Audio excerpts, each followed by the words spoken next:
السلام علیکم ورحمۃ اللہ وبرکاتہ۔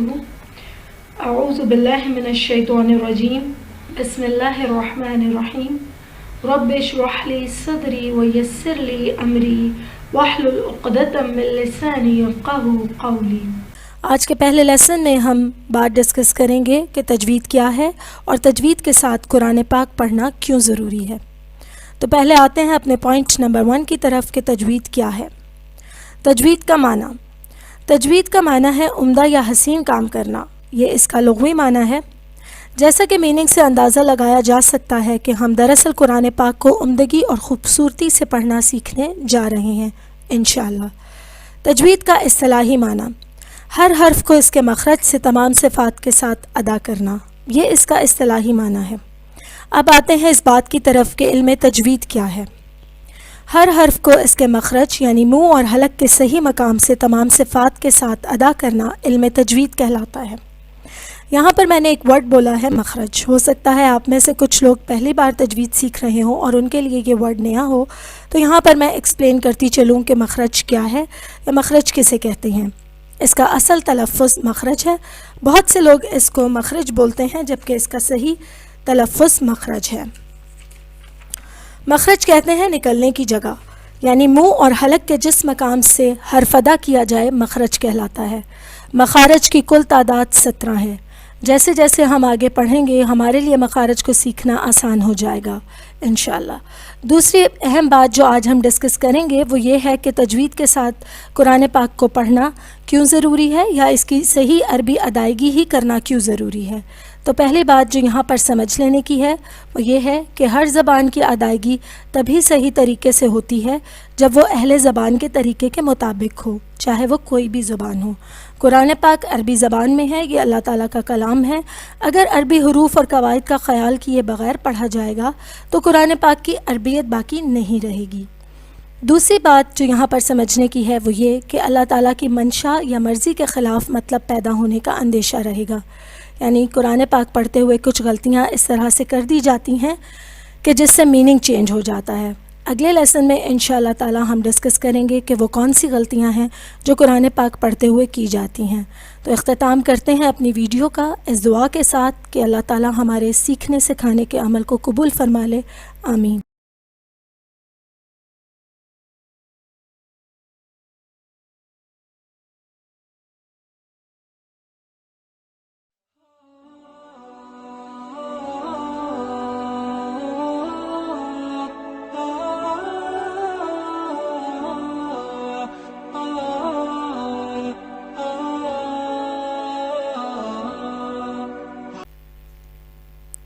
السلام علیکم ورحمۃ اللہ وبرکاتہ۔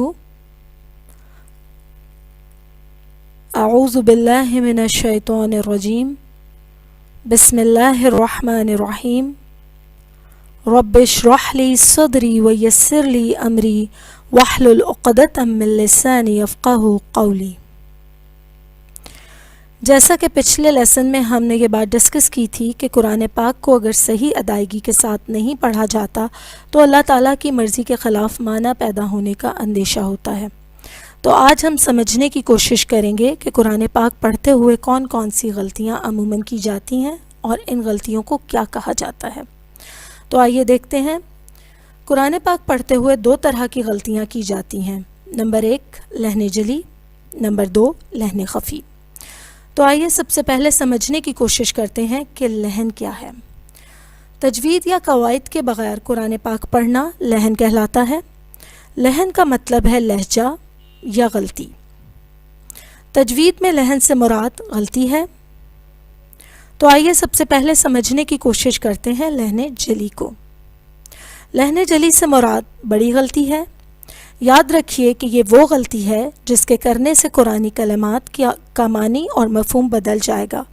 یہ غلطی حرام کے درجے پر ہے اور اسے کرنا بالکل منع ہے، یعنی اس کی اجازت نہیں ہے۔ اب دیکھتے ہیں کہ جلی کا مطلب کیا ہے۔ لحن کا مطلب تو ہم نے الحمدللہ سمجھ لیا۔ جلی کا مطلب ہے واضح، یعنی ایسی غلطی جو ظاہراً نظر آ رہی ہو، محسوس کی جا رہی ہو۔ مثلاً انعمتا کی بجائے اگر کوئی انعمتو پڑھے تو یہ ایسی غلطی ہے کہ سننے والا فوراً پہچان جائے گا، کیونکہ یہ غلطی سامنے ظاہری طور پر محسوس کی جا سکتی ہے۔ اب دیکھتے ہیں کہ لہن جلی میں کون کون سی غلطیاں کی جاتی ہیں۔ لہن جلی میں عموماً 4 طرح کی غلطیاں کی جاتی ہیں۔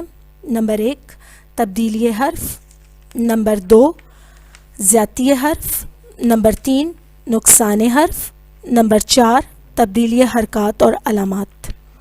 اگلے لیسن میں ہم ان غلطیوں کی وضاحت مثالوں کے ساتھ کریں گے تاکہ ہم تلاوت قرآن پاک کرتے ہوئے ان غلطیوں سے بچ سکیں انشاءاللہ۔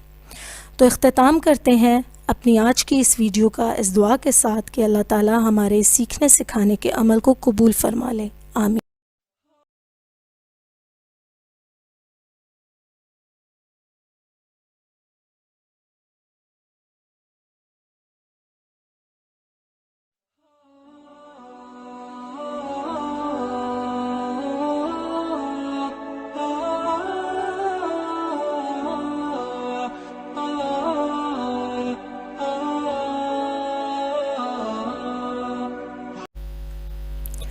السلام علیکم ورحمۃ اللہ وبرکاتہ۔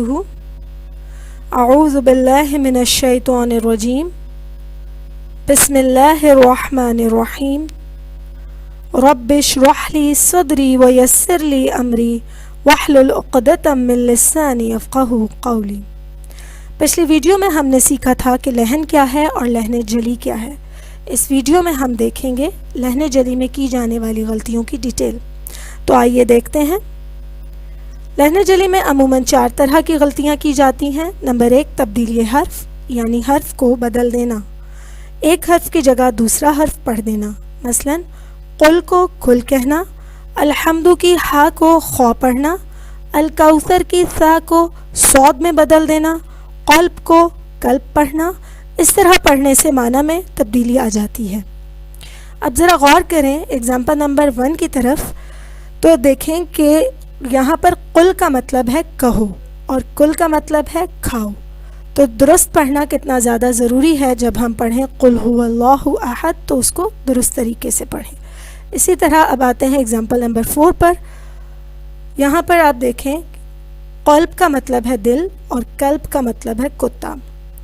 جیسے سورہ البقرہ میں آتا ہے فی قلوبہم مرض، ان کے دلوں میں بیماری ہے۔ اگر ہم اس قاف کو کاف کر دیں گے تو میننگ بالکل تبدیل ہو جائے گا۔ اس لیے یہ غلطیاں حرام درجے میں کنسیڈر کی جاتی ہیں اور مخارج کو سیکھنا بہت ضروری ہے۔ اب آتے ہیں پوائنٹ نمبر 2 کی طرف، ذاتی حرف۔ پڑھتے وقت یا دوران تلاوت حروف کو بڑھا کر ادا کرنا۔ دوران تلاوت کسی کلمے کا کسی حرف میں اضافہ کر دینا۔ مثلا قولا کو قولا پڑھنا، اصل میں ایک حرکت تھی، ساتھ ایک حرف کا اضافہ خود سے کر لیا گیا، تو یہ طریقہ بھی درست نہیں۔ اسی طرح الحمد کو واو لگا کر پڑھنا، الحمدو گویا واو کا اضافہ خود سے کر دیا گیا۔ تو اللہ تعالیٰ کے کلام میں کسی بھی طرح کی تبدیلی جائز نہیں، اور اس طرح پڑھنے سے میننگ میں واضح فرق آ جاتا ہے۔ نمبر 3 نقصان حرف۔ دوران تلاوت حروف کی کمی کر دینا، یعنی پڑھتے پڑھتے حروف گراتے چلے جانا۔ مثلا لم یلد ولم یولد، اس میں اگر کوئی یولد کو یلد کر دے یعنی واو خود سے گرا دیا تو یہ نقصان حرف کہلائے گا۔ اب آتے ہیں چوتھی طرح کی غلطی کی طرف، تبدیلی حرکات اور علامات۔ پڑھتے ہوئے علامات اور حرکات کو تبدیل کر دیا جائے، جیسے انعمتا ہے، اس کو انعمتو پڑھنا۔ انعمتا کا مطلب ہے تو نے انعام کیا اور انعمتو کا مطلب ہے میں نے انعام کیا۔ تو آپ دیکھیں کہ ایک حرکت کو تبدیل کر دینے سے یعنی زبر کو پیش بنا دینے سے کتنی زیادہ بڑی غلطی ہو گئی ہے۔ اسی طرح ساکن کو متحرک اور متحرک کو ساکن کر دینا، یعنی ساکن حرف کو حرکت دے دینا اور حرکت والے حرف کو ساکن کر دینا۔ مثلا فصلہ کو فصلہ پڑھنا۔ مشدد کو غیر مشدد اور غیر مشدد کو مشدد کر دینا، یعنی جس حرف پر تشدید ہو اسے بغیر تشدید اور جس پر تشدید نہ ہو اسے تشدید کے ساتھ پڑھنا۔ مثلا ایاک کو تشدید کے بغیر پڑھنا، جیسے ایا کا. اسی طرح فرقنا کو فرقنا پڑھنا یعنی تشدید اپنی طرف سے ڈال کر پڑھنا. تو اس طرح کی غلطیاں کرنے کی قرآن پاک میں کوئی گنجائش نہیں ہے. یقیناً آپ سب کو لہن جلی سمجھ میں آ گئی ہوگی. اس کو خود بھی سمجھنے کی کوشش کیجئے اور اپنی غلطیوں کو دور کرنے کی کوشش کیجئے اور دوسروں کو بھی بتائیے. مجھے اپنی دعاؤں میں یاد رکھیے گا. اختتام کرتے ہیں آج کی اپنی اس ویڈیو کا اس دعا کے ساتھ کہ اللہ تعالی ہمارے اس سیکھنے سکھانے کے عمل کو قبول فرما لے. آمین.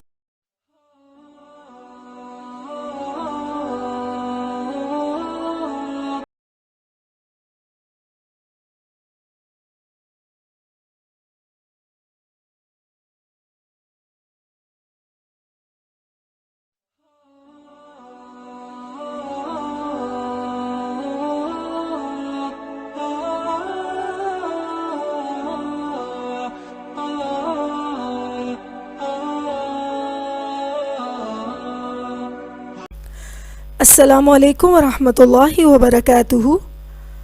اعوذ باللہ من الشیطان الرجیم. بسم اللہ الرحمن الرحیم. رب اشرح لی صدری ویسر لی امری واحلل عقدۃ من لسانی یفقہوا قولی.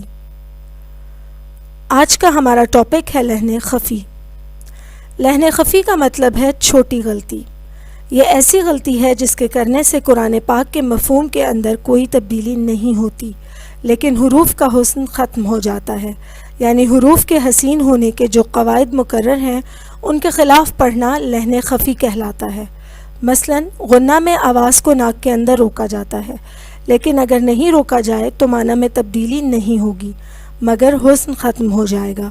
اسی طرح جب اللہ کے نام میں لام سے پہلے زبر آ جائے تو لام کو موٹا یعنی پر پڑھا جاتا ہے. اس کی ادائیگی ٹھیک نہ بھی ہو تو بھی معنی اور مفہوم میں تبدیلی نہیں ہوگی لیکن خوبصورتی بھی نہیں آئے گی. لہن خفی کو کرنے سے گناہ نہیں ہوتا لیکن خوبصورتی سے پڑھنے کا اجر بھی نہیں ملتا. جیسا کہ حدیث میں آتا ہے کہ ام المومنین حضرت عائشہ رضی تعالی عنہا فرماتی ہیں کہ رسول اللہ صلی اللہ علیہ وسلم نے فرمایا جو شخص قرآن کے پڑھنے میں ماہر ہو وہ معزز اور نیک فرشتوں کے ساتھ ہوگا اور جو شخص قرآن کو اٹک اٹک کر پڑھتا ہو اور اسے پڑھنے میں مشقت ہوتی ہو تو اس کو دگنا ثواب ہے. یہ ابن ماجہ کی حدیث ہے. تو اس سے ہمیں پتہ چلتا ہے کہ پڑھنے کے دوران اگر محنت یا مشقت ہوگی تو دگنا اجر ہوگا. گویا قرآن پاک سیکھتے ہوئے ہم کسی طرح بھی اجر سے محروم نہیں ہوں گے انشاءاللہ. مجھے اپنی دعاؤں میں یاد رکھیں.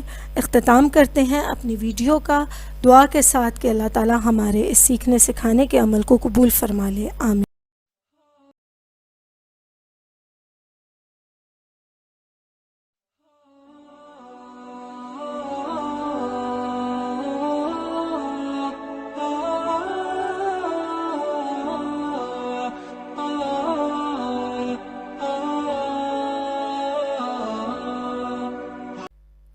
السلام علیکم ورحمۃ اللہ وبرکاتہ.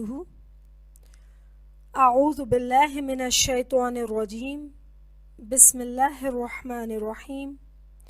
رب اشرح لی صدری ویسر لی امری واحلل عقدۃ من لسانی یفقہوا قولی. آج کا ہمارا ٹاپک ہے قرآن پاک پڑھنے کے آداب.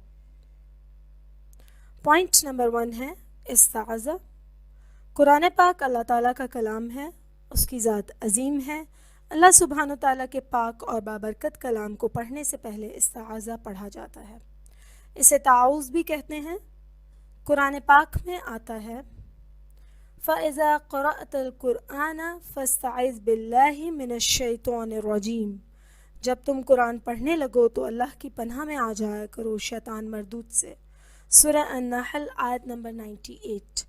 ہم سب جانتے ہیں کہ شیطان نے اللہ تعالیٰ کو کہا تھا کہ میں تیری جہنم کو تیرے بندوں سے بھر دوں گا اور اس نے یہ بھی کہا تھا کہ میں تیرے راستے پر بیٹھ جاؤں گا اور انہیں دائیں سے بائیں سے سامنے سے پیچھے سے ہر طرف سے گھیروں گا اور تو بہت سو کو گمراہ پائے گا.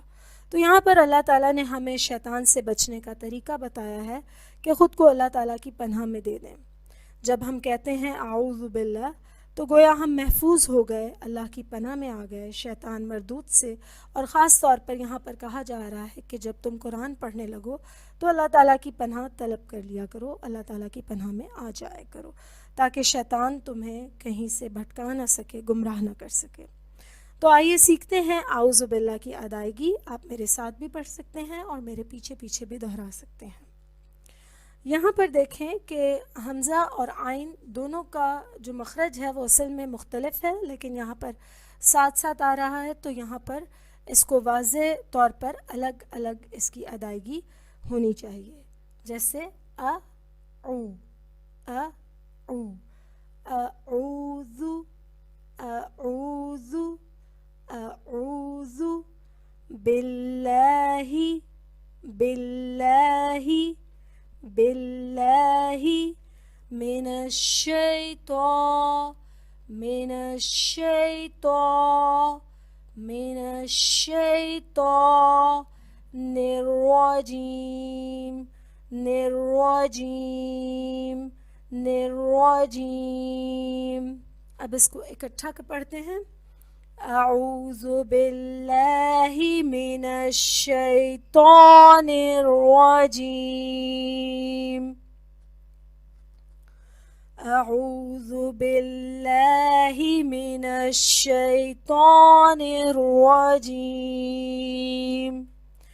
اس کو بار بار پریکٹس کیجئے تو انشاءاللہ تعالیٰ درست ہو جائے گا۔ اس پر دھیان دینا بہت ضروری ہے، کیونکہ جب ہم قرات کی ابتدا کرتے ہیں اور وہیں پر غلطیاں ہو جائیں اعوذ باللہ اور بسم اللہ میں، تو پھر آگے پڑھنے میں نہ خود مزہ آتا ہے اور نہ ہی سننے والے کو جو ہے وہ خوبصورتی محسوس ہوتی ہے۔ مجھے اپنی دعاؤں میں یاد رکھیے گا۔ اختتام کرتے ہیں اپنی ویڈیو کا اس دعا کے ساتھ کہ اللہ تعالیٰ ہمارے سیکھنے سکھانے کے عمل کو قبول فرما لے، آمین۔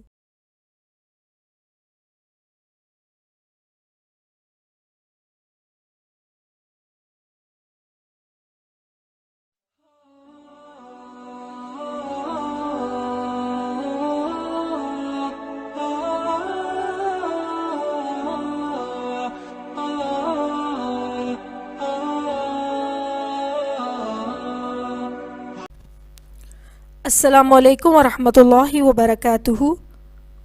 اعوذ باللہ من الشیطان الرجیم، بسم اللہ الرحمن الرحیم۔ رب اشرح لی صدری ویسر لی امری واحلل عقدۃ من لسانی یفقہوا قولی۔ آج کا ہمارا ٹاپک ہے تلاوت شروع کرنے کا طریقہ۔ پوائنٹ نمبر 1 ہے ابتدائے تلاوت۔ تلاوت کی ابتدا بسم اللہ الرحمن الرحیم سے ہوگی۔ جب ہم تلاوت کرتے ہیں تو آغاز سورت کے شروع سے ہوتا ہے۔ مثلا سورہ البقرہ کی تلاوت الف لام میم سے ہوگی، تو یہاں اعوذ باللہ اور بسم اللہ بھی پڑھی جائے گی۔ بسم اللہ ہر سورت کا آغاز ہے۔ پوائنٹ نمبر 2 ہے ابتدائے تلاوت درمیان سورہ۔ اگر آپ نے تلاوت کا آغاز سورت کے درمیانی حصے سے کیا ہے تو اعوذ باللہ پڑھیں گے۔ بسم اللہ کا اختیار ہے، پڑھ لیں تو بھی ٹھیک ہے، نہ پڑھیں تو بھی ٹھیک ہے، لیکن اعوذ باللہ پڑھنا ضروری ہے۔ پوائنٹ نمبر 3، ابتدائے سورہ درمیان تلاوت۔ اگر تلاوت کے درمیان سورت کی ابتدا ہو رہی ہے، صرف بسم اللہ پڑھیں گے سوائے سورہ التوبہ کے۔ اس کو سورہ البرات بھی کہا گیا ہے۔ اس کو نہ پڑھنے کی وجہ یہ ہے کہ نبی صلی اللہ علیہ وسلم نے اس سورت کے آغاز میں بسم اللہ نہیں پڑھی۔ پوائنٹ نمبر 4 ہے ابتدائے تلاوت ابتدائے سورہ۔ ایسی صورت میں جب کہ تلاوت شروع کی جا رہی ہے اور ساتھ ہی سورت بھی شروع ہو رہی ہے تو اعوذ باللہ اور بسم اللہ دونوں پڑھیں گے۔ سورہ التوبہ پارہ نمبر 10 تلاوت کے درمیان آ جائے تو بسم اللہ پڑھنی ضروری نہیں۔ اگر تلاوت کا آغاز سورہ التوبہ سے ہو تو کچھ علماء کے نزدیک پڑھنی چاہیے اور کچھ کے نزدیک نہیں پڑھنی چاہیے۔ امید کرتی ہوں کہ آپ کو بات سمجھ میں آ گئی ہوگی۔ مجھے اپنی دعاؤں میں یاد رکھیے گا۔ اختتام کرتے ہیں اپنی ویڈیو کا اس دعا کے ساتھ کہ اللہ تعالی ہمارے سیکھنے سکھانے کے عمل کو قبول فرما لے، آمین۔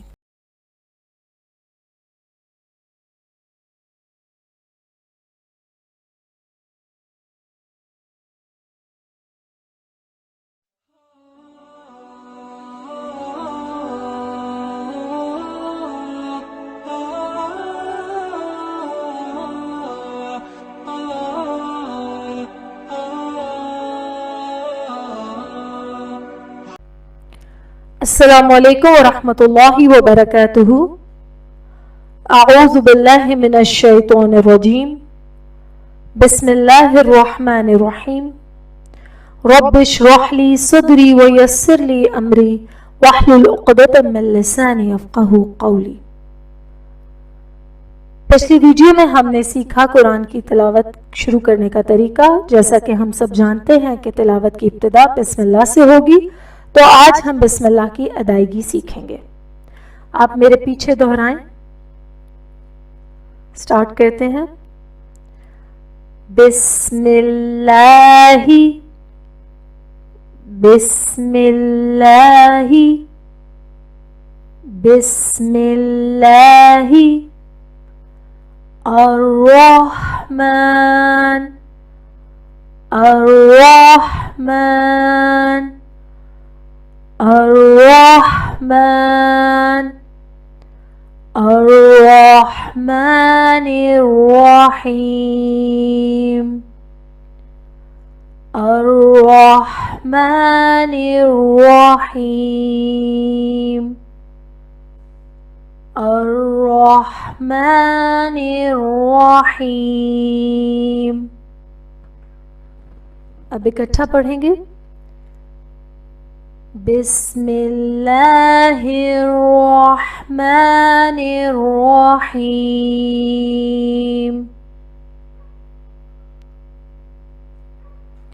بسم اللہ الرحمن الرحیم. اس کو بار بار پریکٹس کیجئے، انشاءاللہ تعالیٰ درست ہو جائے گا. مجھے اپنی دعاؤں میں یاد رکھیے گا. اختتام کرتے ہیں اپنی ویڈیو کا اس دعا کے ساتھ کہ اللہ تعالیٰ ہمارے سیکھنے سکھانے کے عمل کو قبول فرما لیں.